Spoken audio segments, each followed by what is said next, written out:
actually produce a pretty good sound. But for me, in my opinion, the best way to hear a drum is to use the conventional drumsticks. So I have 4 cymbals, and I have this hi-hat, and some folks call this a sock hat. And it's this drum the cymbal attachment down here is an intricate part, but it has 2 cymbals, top and a bottom, and the way I change that pitch is by pressing hard on this pedal that's down here. And when I lift it up,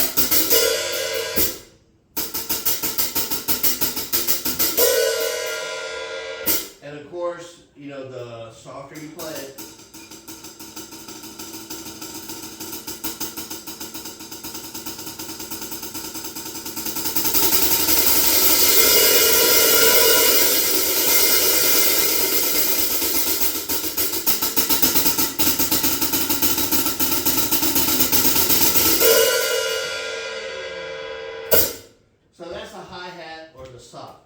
so another important cymbal in the kit world here is your ride cymbal.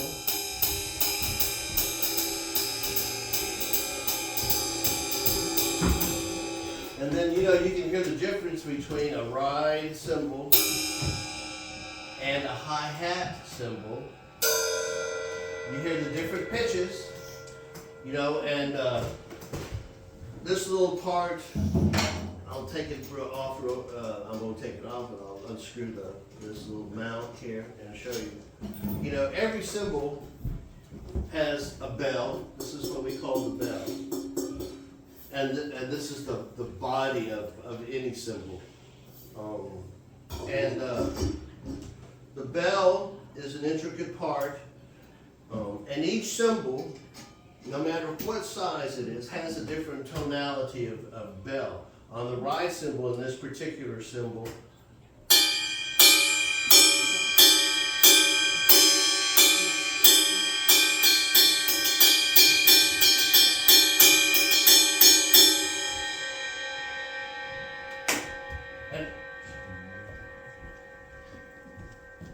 and I just love the way how it resonates, and you know, you can hear it. And that's the true beauty of a cymbal. This cymbal over here, my crash, and I call it a crash because that's basically what you use it for.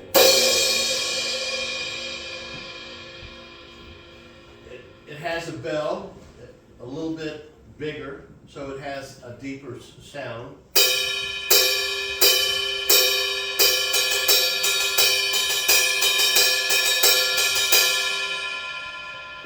Compared to my ride cymbal.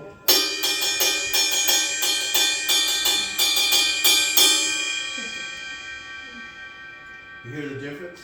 Yeah. Yeah. So, and then, you know, usually your ride cymbal here, if I was to crash it,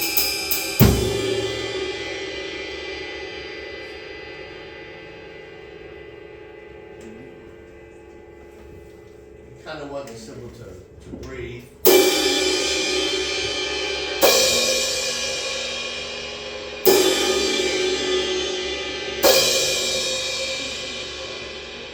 Most drummers don't use the ride cymbal as a crash. You know, some do. It's all your preference. This cymbal right here I love because it has these little, I call them sizzles, but they're actually rivets, and they have more of a sustaining sound at the end. And I mean, you'll still hear the crash and the overtones, but it'll have an extended resonance, and I'll hit it for you.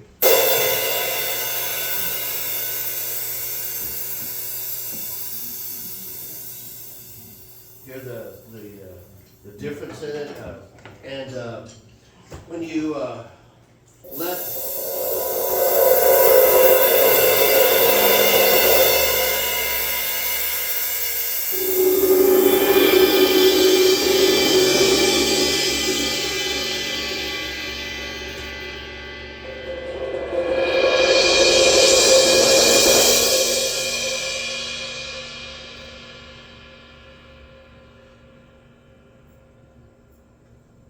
I mean, it's amazing on how every cymbal, even the hi-hats,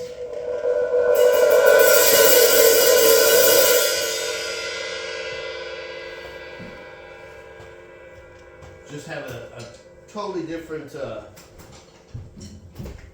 overtone, tone, color, timbre, whatever you want to call it. You know, they all sound different.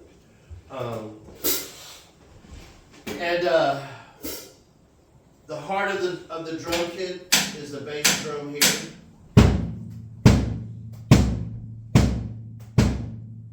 Which is the heartbeat of the band. You know, everyone pays attention to the kick.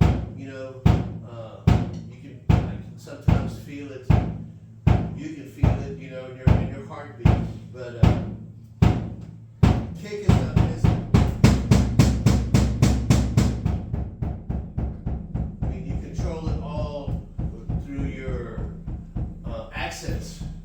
through your phrasing, through your, you know, however you want to define it. You know, you control as a drummer the volume of the kick.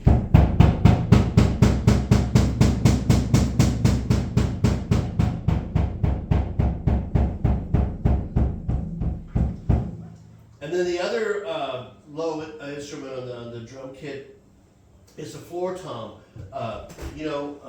This band, the Workhorses, you know, they allow me to just use minimal drums, which I totally dig.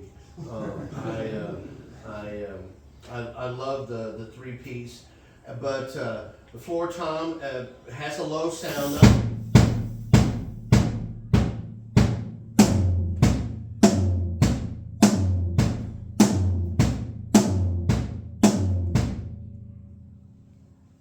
Has that deep, vibrant bottom sound, and then the tom here is a 9-inch tom. Kind of like George of the Jungle.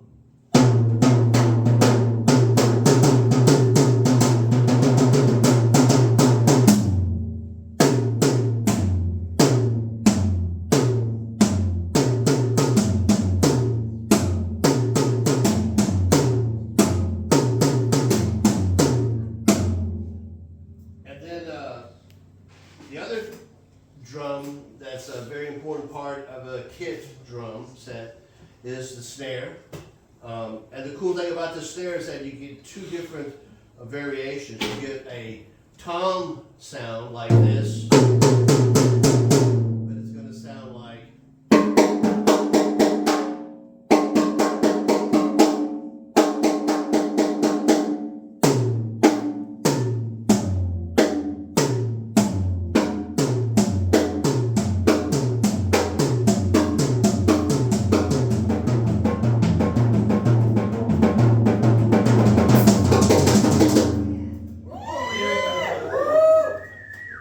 thank you. And the other part of the snare sound is the actual snare sound.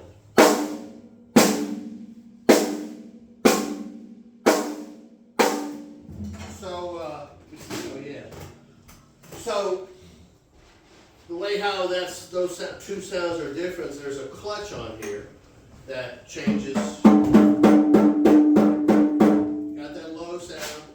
Turn the snares on, and these little puppies are called snares. The snares are on now, so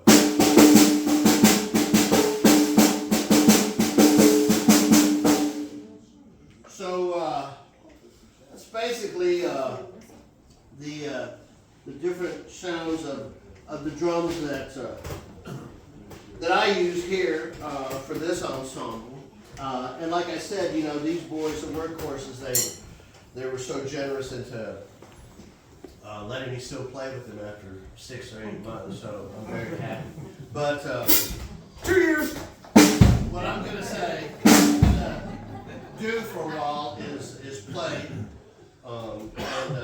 you know, I'm not Louis Belson or Max Roach or Steve Gadd or Vinny Colaiuta, all these other top drummers, you know, who I admire and respect and have learned so much from them. Basically, you know, it's just a matter of, you know, finding a groove, as I like to call it, and then embellishing on certain spaces. You know, I never want to play on top of the kick. I want to play like in between.